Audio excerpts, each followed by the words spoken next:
مينا البكري. معايا ملف أسر الشهداء والمصابين من اسكندرية تبع مؤسسة دعم أبطال 25 يناير. وكان من فترة جالنا إن في مصابة اسمها هدى محمد سيد الطهطاوي. هدى دي كانت في مركز اسمه مركز الشفاء، الدكتور اسمه طارق المرشدي، واتصل علينا وجابوا لنا الورق بتاعها، والمفترض ان احنا كنا هنساهم في الاشعه بتاعتها وبقيه التكاليف بتاعتها بتاعت العلاج، وفجاه قالوا لنا ان هدى توفت. وطبعا كان في ورق كان متسلم لنا بان اخوها برضو ابراهيم محمد السيد الطهطاوي ده كان شهيد، اول شهيد في اسكندريه. والورق ده احنا يعني اديناه للمحامين بحيث ان هم يبحثوا بقى في الورق دهوت على صحيته ويشوفوه في السجلات وكده، واكتشفنا ان الورق ده كله مزور. فطبعا كنا منتظرين النهارده، طبعا احنا من يومين كان المفترض دفنة هدى، وكنا مجهزين لجنازه هنا من القائد ابراهيم، واتفقنا مع اخوها ومع دكتور طارق المرشدي، وطبعا كلمنا كل الناس اللي معتصمين هنا، وكلهم اجمعوا ان هم هيطلعوا في جنازه ان شاء الله بهدى لحد المناره. فقال لا، دي هي المفترض ان هي تتشرح، وحصل كذا مشكله في موضوع التشريح، وفجاه قال لي ان في ناس من القوات المسلحه، ده اخوها اتصل عليا بالتليفون وقال لي ان في ناس في القوات المسلحه موجودين معاه في المستشفى، وهم هيخلصوا الاجراءات وبعدين يروحوا على المدافن واحنا نحصلهم على هناك. فكلمت الناس على اساس ان احنا نروح المكان هناك، وحتى كان معانا ووصل لنا ساعتها الاستاذ سيد ابو بيل كان موجود في المكان معانا هناك.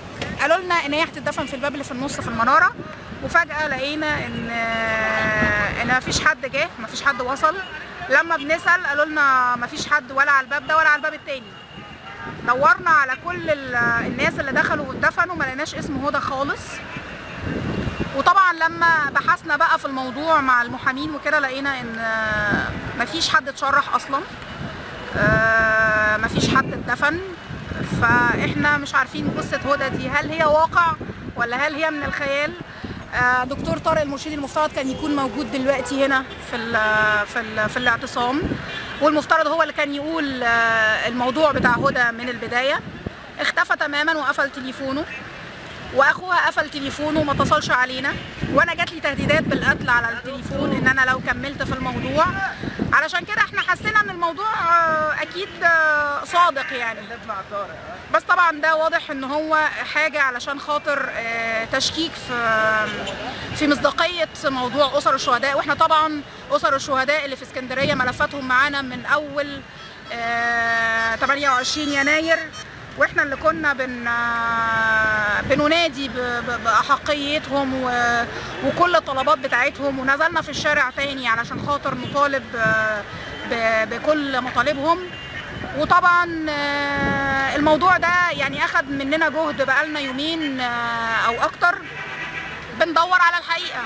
اخوها بيطلع للقنوات الفضائيه يقول في قناه كلام، ويطلع في قناه تانيه يقول كلام تاني، يطلع في الجرايد يقول كلام وجرايد تانية يقول كلام تاني، يقابل ناس ويقول لها كلام ويرجع يغير الكلام بالضد في مناطق تانية. وفي النهاية مفيش ورق، كل الورق اللي معانا غير مثبوت في أي سجلات موجودة في اسكندرية.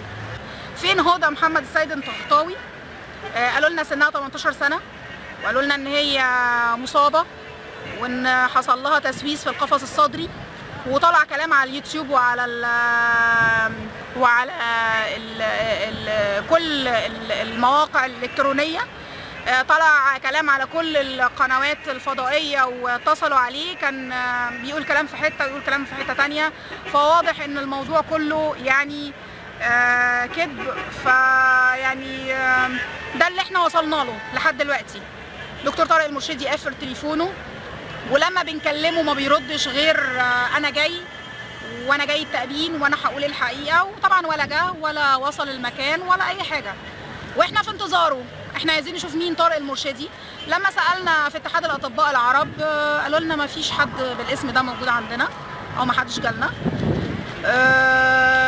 ولسه في مرحله البحث عشان نشوف مين هو دكتور طارق المرشدي اللي اتصل علينا وجاب لنا الورق، هو ووليد محمد السيد الطهطاوي. مين وليد محمد السيد الطهطاوي؟ قصته ايه؟ بيته متحرق ولا ما اتحرقش؟ ليه تهديدات ولا ما فيش تهديدات؟ الدنيا ماشيه ازاي؟ طبعا كل الكلام ده اتقال في كل القنوات الفضائيه واتقال لنا، واحنا بحثنا وراه لقينا ان كل الكلام ده مش موجود. احنا هنعمل كنا جنازه رمزيه لو كانت هدى فعلا اتدفنت من غير ما يتصلى عليها او تتغسل، فكنا هنعمل لها جنازه رمزيه. بس الواضح ان مفيش هدى، ولكن في شهداء. الشهداء 28 يناير و29 يناير هم اللي ادونا الحريه، وعشان كده الجنازه الرمزيه دي ان شاء الله هنعملها لكل شهيد في مصر. مش بنجري ورا كلام، احنا بنبحث ورا الحقيقه، وهي دي الحقيقه اللي احنا وصلنا لها، ان موضوع هدى اصلا يعني غير صحيح.